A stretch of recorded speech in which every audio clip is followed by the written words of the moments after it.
Good day, I am Anne Dolenshek and this is Coffee Conversations about influencer marketing. In this episode, we're in conversation with Pieter Groenwald and Legg.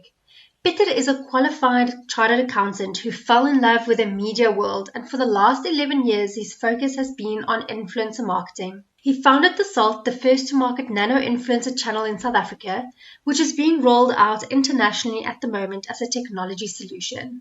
Currently, he's the CEO of South Africa's #1 influencer marketing group at Nfinity, helping brands to capitalize on trusted referrals through influencer marketing.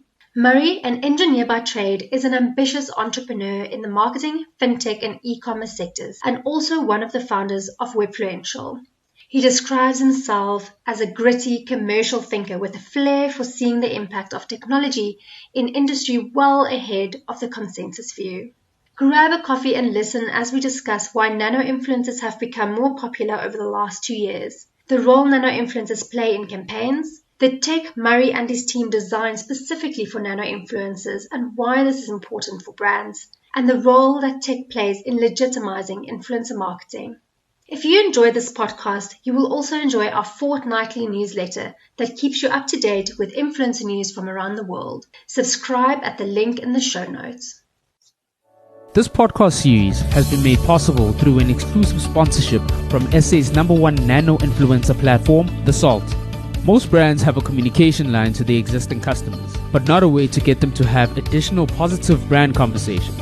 theSALT solves the problem by identifying brand fans and getting them to talk more about their positive brand experiences. theSALT have a database of over 140,000 registered brand fans and in-depth information on each to perfectly match your brand to the right influencers. Reach out to them now and see what they can do for you.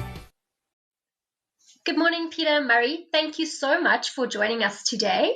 Most of our listeners probably already know who you both are, but just for those who don't, Pieter and Murray, please tell us more about who you are and what you do. Pieter, let's start with you. Thanks, Anne. Thanks for the opportunity to be on your show again. Yeah, I'm Pieter Groenwald, and we're part of the Nfinity group where we specialize in influencer marketing, and we've got a couple of channels under our control, and we've really played a major role in growing the channel in the South African context. Hey, Anne. It's so great to be back on your show again. Thanks for having me. My name is Murray, and I was one of the founders who started Webfluential.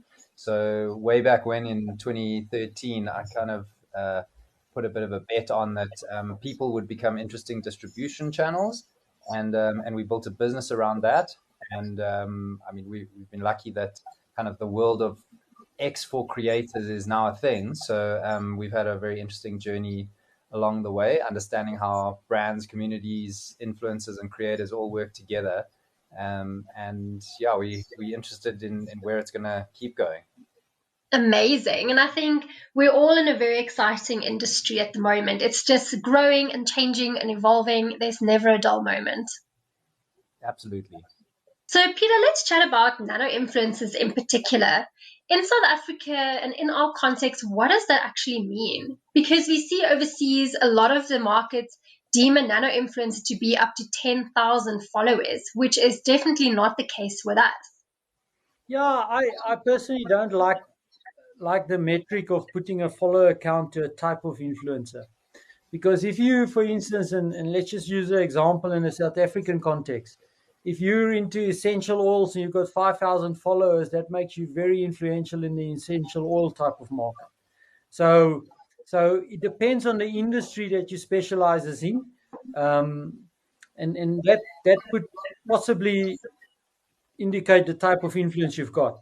But to come back to a nano influencer, in our world, we refer to as a nano influencer as someone that's already got a brand affiliation, because it's someone that you can match to a brand in a very authentic way. And we like to call them, these are fans of brands, existing fans of brands. They don't have huge audiences connected to them, but they're super, super influential on those that are connected to them. For me personally, I think if you've got a known audience that's connected to you, so you know most of the people that's in your network, your social network, that for me is what classifies you as a nano influencer. I like that a lot more than people just putting follower count behind it, because you're completely right. It depends on what niche you're in, how big, how small that influence can be. So yeah, I absolutely agree with that. But we've also seen over the last, I would say, 2 years, nano influencers really kind of stepped into their own and stepped into the spotlight. Why all of a sudden have brands started noticing them? Well, I think what has happened is if you go back to 2015, the influencer industry was a $1.5 billion industry. And that has exponentially grew to, like, we're looking at it almost a $14-15 billion industry this year. And as a result of that, you had to open up more influencer channels. If we still utilize only the top celebrities that we identified early on and utilize on campaigns, they would have been overused and not affordable. So at the time, we opened new spheres of influencers. That's where the micro influencers came into play. But influencer marketing is still a digital play. And on the back of that, everyone needs to be able to participate. So not only your big brands, it's not something that only they can participate in. And as a result of that, the nano influencer spheres also start opening up, because it makes it very affordable for brands of any size to play into the influencer marketing space. And I think that's why it's a lot more coming to the fore, and also the explosion of content creators out there, that you now literally got so many people to choose from who you want to utilize on campaigns. No, absolutely. And especially those brand fans you mentioned earlier, that is such a gold mine for brands to just utilize people who already love their brands. It's a no-brainer.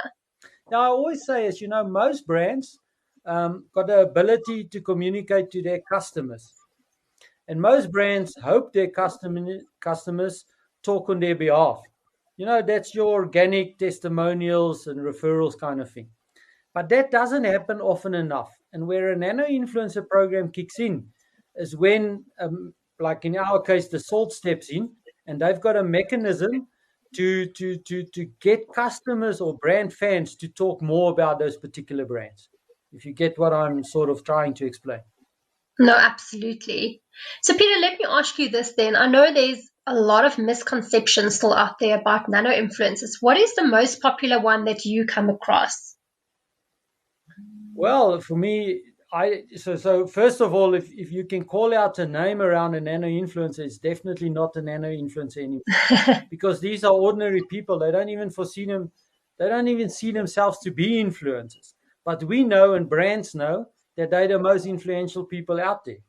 And they've got the ability to change your behavior. Just think about yourself, Anne. Who has changed your behavior and your purchasing decision-making processes of late? Sure, definitely my partner and my parents, absolutely. And why is that? And it's also, you probably don't realize it, but also it's people connected to you in communities. And the reason for that is there's high levels of trust and resonance. And when you've got that in play, it shortens the consideration path considerably. That makes complete sense. You'd rather trust someone close to you to tell you about a great brand experience than someone you kind of far removed from, or a brand itself. I always use the example, if you need a tax consultant at the end of tax, when your tax return must be submitted, and you go in a WhatsApp group, you say anyone can recommend a tax advisor. Someone will just drop a number there. You don't go through a whole process. How good is he? Let me get 10 guys to quote me. That's the guy at the end of the day that does your tax. And that's a trusted referral. It comes with that trust. 100%. We've got a community WhatsApp group where I live, and often people will be like, I need a plumber, or I need this or that. And people just go like, here's someone, used them for years, fantastic. And no one asks questions. Exactly. So another very exciting development in the whole influence marketing space right now, and especially for theSALT with nano influencers, that Murray, you and your team have developed special tech for nano influencers specifically. Why was there this need for this platform? I think, what we touched on now about having a WhatsApp group and being able to find someone that you recommend. Just the nature of the telephone has meant that people can talk in groups. And, a couple of years ago, it wasn't an option to have a WhatsApp group. All your conversations were one-to-one, where you'd actually put in someone's telephone number on a landline, but now your cell phone allows you to have those group conversations. And it's just opened up kind of that dark social component where people are discussing, latest trends, news, what to buy, who to use, and what's happening in the world around them. So it's, I think, more the technology is an enabler for people who are passionate about earning an income from working with the brands that they love. So if you think about that, people have traditionally earned money off of their skill and their time. So you earn a degree and you have your hours in the day and you give those to someone in exchange for a return. You've never really thought about it as an asset, but if you have involvement in a community in some shape or form, you can earn a yield off of that community by introducing brands and recommendations to those people. And I think that's really just, from a market timing perspective, that's just the change that's happened. And traditionally, where bigger influencers were able to monetize and they could work directly with a bigger brand or through an agency and then a brand, now everyone's an influencer and everyone affects a purchasing decision. And because e-commerce is a lot more kind of digitally available to everybody, that was the kind of the thesis behind why we built out the nanotech. And what that nanotech allows is it empowers people to become their own empowered creators effectively, so that they can make money on a side hustle, even though they've got their job and they're selling their time and their skill to someone else or converting it through their own business. They can also monetize through the people that they're connected to. So that's really what we wanted to do by building our nanotech. So that's amazing for the influencer side of things. And everyone, like say, is an influencer these days. If you're involved in the community, you can sign up, you can register with theSALT, and you can start making some money off that as well as a side hustle. But what does this tech mean for brands? So, brands always want to find that needle in the haystack to really understand their consumer. But if you think about it, a Unilever, for example, is selling their products to a Pick and Pay, Macro, and a ShopRite. They'd never really know who their end consumer is. So they end up having to pay a Nielsen or a similar provider to actually find out who is my customer and how do they use my product and how do they love it. So for the most part, they found out about that only secondhand after they've brought something to market and it's now being distributed through a retailer to a community. With the value of what we are trying to help brands with here is connecting the consumers to the brands. So when you create a profile on theSALT, you enter some information about who you are, like what car you drive, if you drive a car, where you live, which bank you bank with, what kind of phone you have, what do you get up to on weekends, and we can now start matching brands to their actual consumers, to their brand fans. The consumers never really thought that they could get any kind of e-commerce traction out of doing work with the brands that they love. But now brands can connect with the people that are using their products. So in some respects, it's kind of the future of retail, where we see a disintermediation away from retailers and onto the end consumer being the retailer. But I think a lot of consumers are interested to talk to brands, but brands are fascinated by who their end consumer is and how much they love or dislike their product. But the technology is what it also does is continuously learning and adding more data points around profiles, because and you've got the ability that if you don't have the data points established on the system as of yet, and you've got a client that's interested in particular profiles, that you can build those data points. One of the most unique campaigns we've done, certainly in all the time I've been involved, is we've currently got a campaign running with pregnant women that's in their second trimester of pregnancy. And it allows us that deep dive into profiling in order to find those individuals that's within that time period and then attach them to a particular brand that they already consume.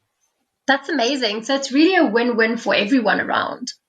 Yeah, and I think it comes back. I always use the quote of Mark Zuckerberg, a trusted referral is the holy grail of advertising. And I think that's at a nano level where you try and match that authenticity of someone that's already aligned to a brand to do the talking on behalf of the brand.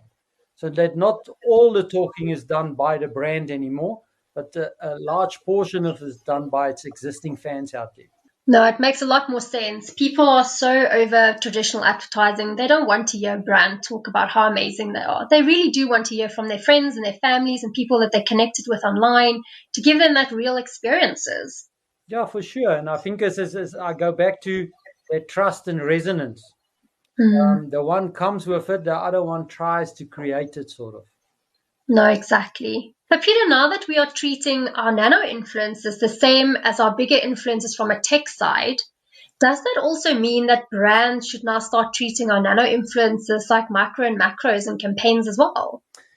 There's a slight difference though, because like your micro and macro influencers, a lot of their profiling is done through social media and scraping of information, as well as if you got API integration.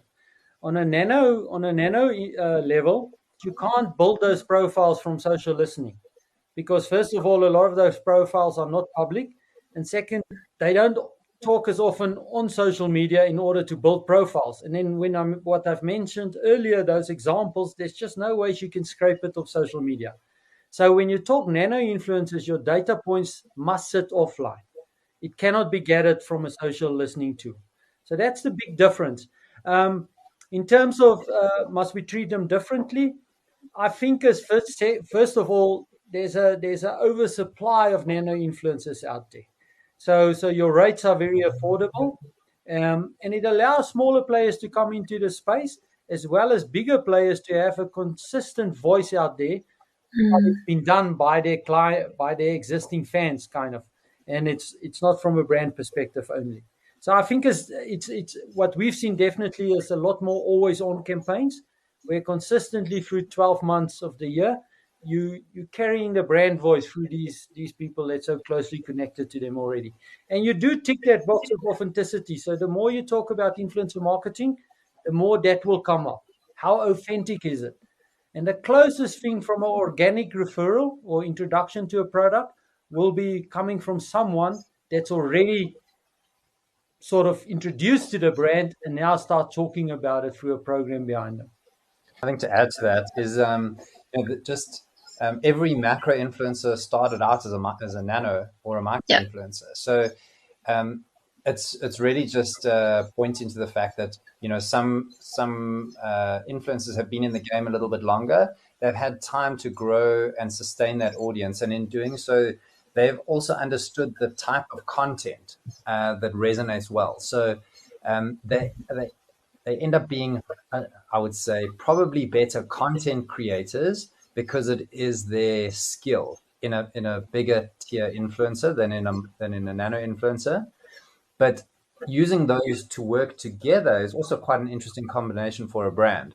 So having a few change agents, kind of people who have the ear of a wider audience to introduce a great piece of content, and then having a lot of nano influencers go and involve themselves in that conversation. Because if someone has 1 million followers, puts a tweet out there about a brand, and then even just gets 1% of that audience replying, there's no ways that individual can then reply to 10,000 messages.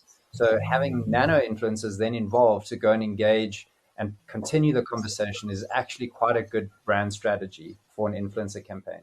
Yeah, and I was literally going to ask you about how that would work, but you've put it so nicely with nanos working with our bigger influencers.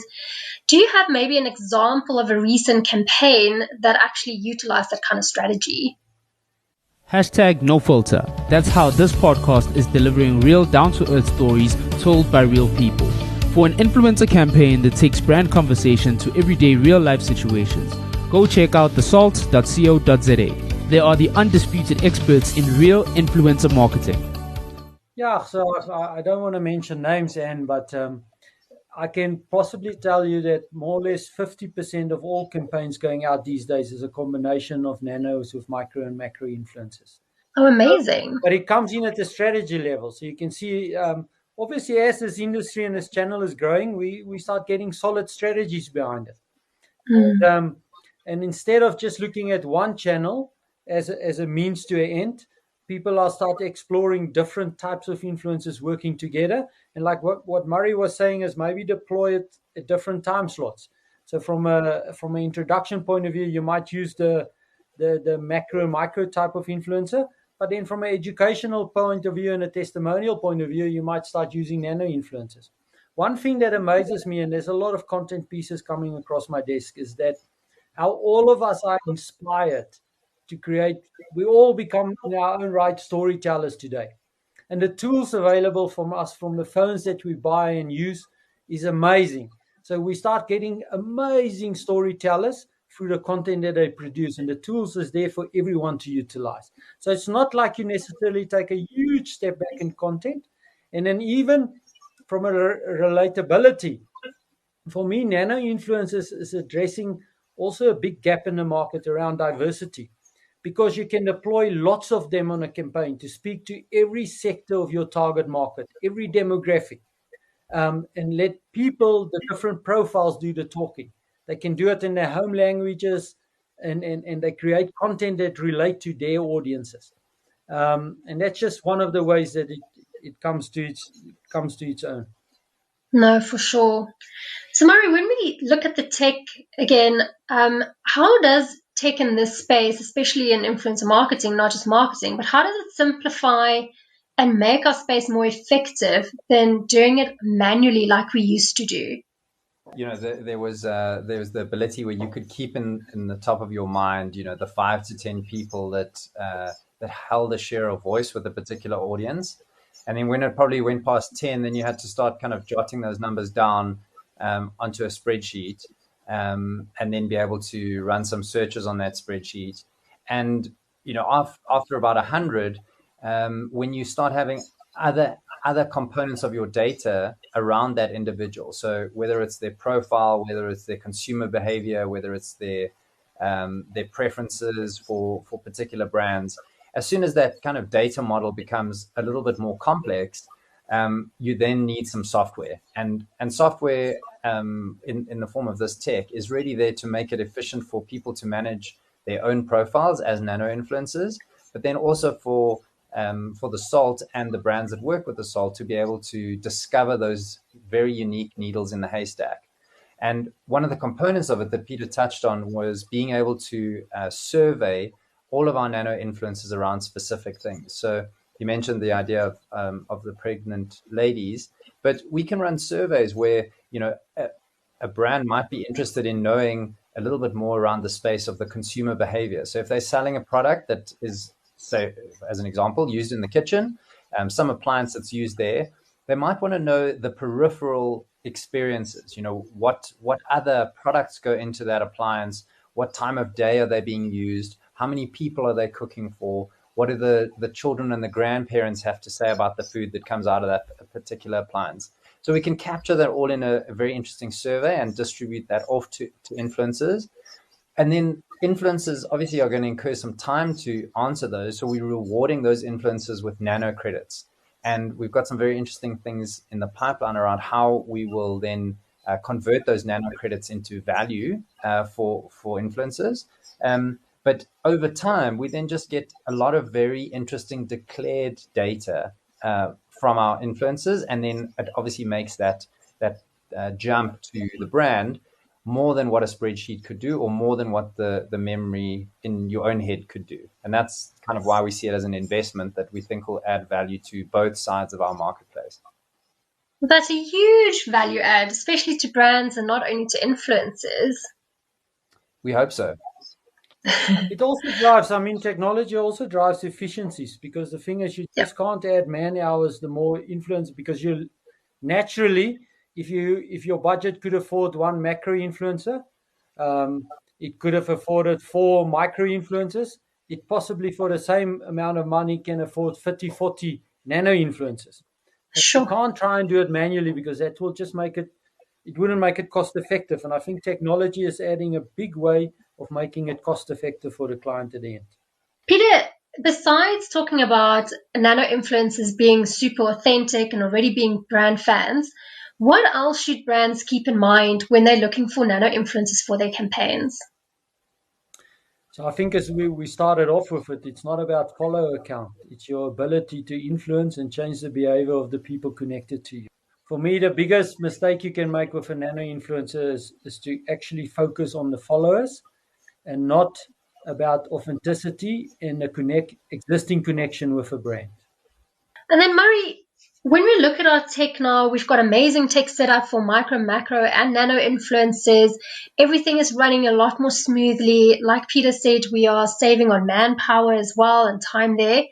But is there a role that tech's playing in legitimizing our industry as a proper marketing channel? Yeah, that's a great question. So legitimizing, I think, the good actors in a community legitimizes the message that goes on there. And what Pieter mentioned earlier is everyone's a storyteller and has a story to tell. So what technology does is it connects people. And by being able to connect people and then overlaying the ability to tell interesting stories, influencer marketing then is created as a channel. So, the dimensions of that connectedness, I think, also touch on various different use cases. So, I mean, right now it's quite topical to hear about stories like Discord and Facebook's also doing some interesting things with audio where people can connect just on an audio channel. So unlike Zoom, where you've got people's faces that are connecting, or unlike static social media like Instagram and Facebook, here it's an interconnected audio channel. So Clubhouse, something similar there, where niche audiences can get together, a story can be told, and then can be unpacked. Obviously, it's natural that brands participate in that, but the more authentic someone is, because it's happening in real time, the more it legitimizes the channel.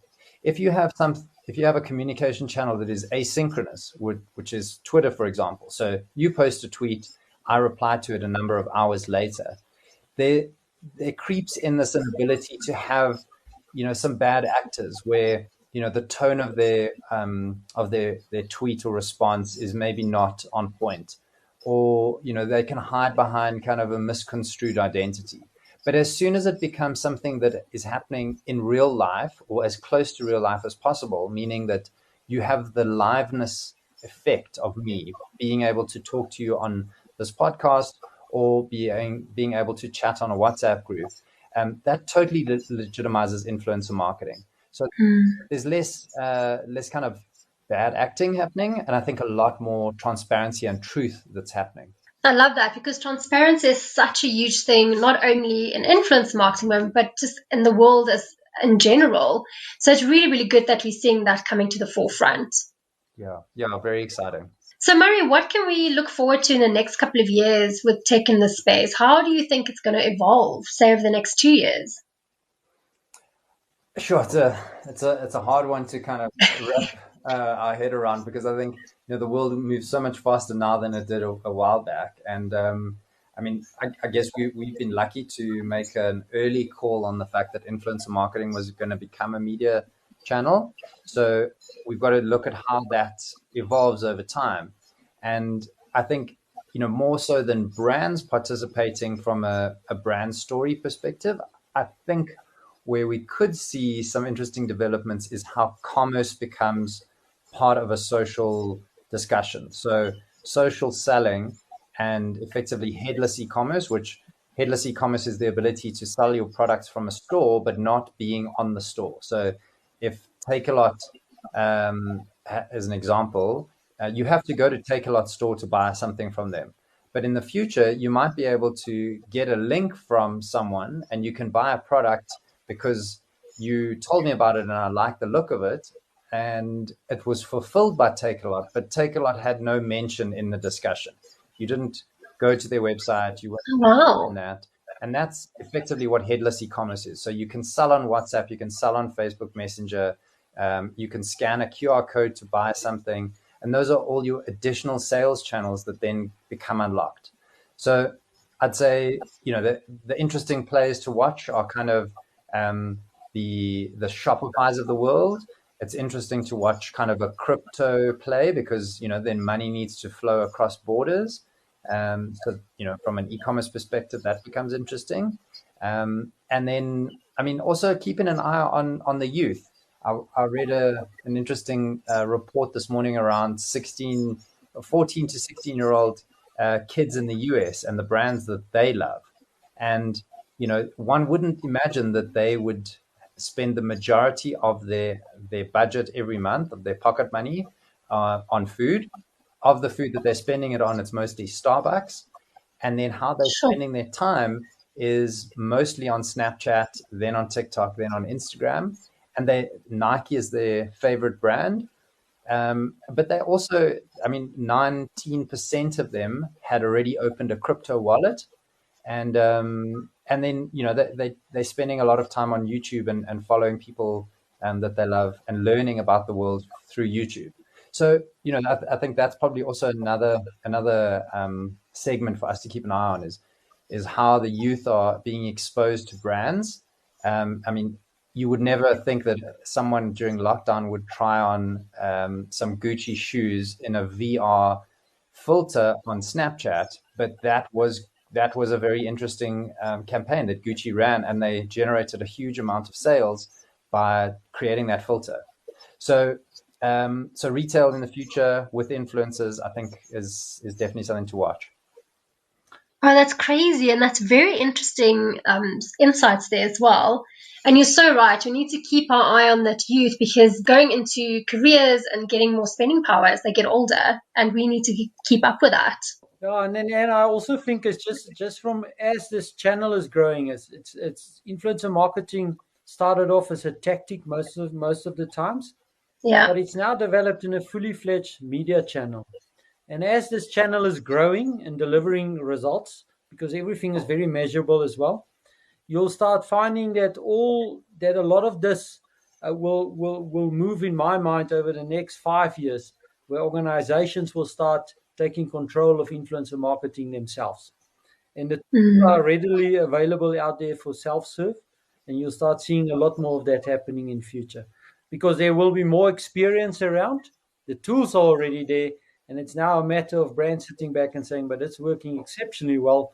I want to take control 100% of this in-house. Yeah, it does make sense as the world evolves and the media channels evolves with them. But Pieter, when we look at nano influencers, what do you think is the next evolution in the next couple of years for them? As I mentioned earlier, I still think is the fact that we're opening ourselves now, that influencers through nano influencers is available for the local beauty salon to utilize. It could be that your local restaurant can utilize influencer marketing now. That demand for it will increase, not so much by more money being pumped into the few big ones, but less money, more money will be punted in or pushed into the space through utilizing many more of these nano influencers. So I think for the people on our database, they're probably the pioneers, but over time, people's going to sit back and say, every time I do a post, there's opportunity for me to make money around it. And there's organizations around that can link me to brands. That's a perfect fit for me. I'm not doing it because they pay me. I was first a fan of the brand, and then the brand approached me to represent them in a conversation. Yeah, and we're seeing that happening already, which is great, because people are realizing that there's opportunity in their opinions of the really good experience that they're having. No, for sure. Yeah. So, James, thank you so much. We've come to the end of a very interesting conversation with you guys. We really appreciate you sharing your knowledge with us. But just to end off, maybe can you tell our listeners where can they connect with you online? Pieter, can we start with you? I'm at LinkedIn, and otherwise you can reach me at the Nfinity or the SALT portals. There's opportunities there to reach out to us, and we'll pick you up from there. Amazing. And Murray? Yeah, it's in a way a bit strange that I work in social media and I don't post on social media all that much. So you won't see me sharing my opinions very often, but you're welcome to. I do listen on Twitter a lot, so follow me on Murray Legg at Twitter, and I will be in touch. Amazing. Thank you so much, gentlemen. Have a good one, and hopefully we'll chat again soon. Thank you so much for having us. Thanks, Anne. Appreciate the opportunity. Big pleasure. This podcast series has been made possible by theSALT, the influencer company that turns influence into affluence. In the same way that information is presented in this podcast in a relatable and authentic way, theSALT gets your customers to tell their real brand stories to their community. Go to thesalt.co.za to learn more about how theSALT can help you grow your business.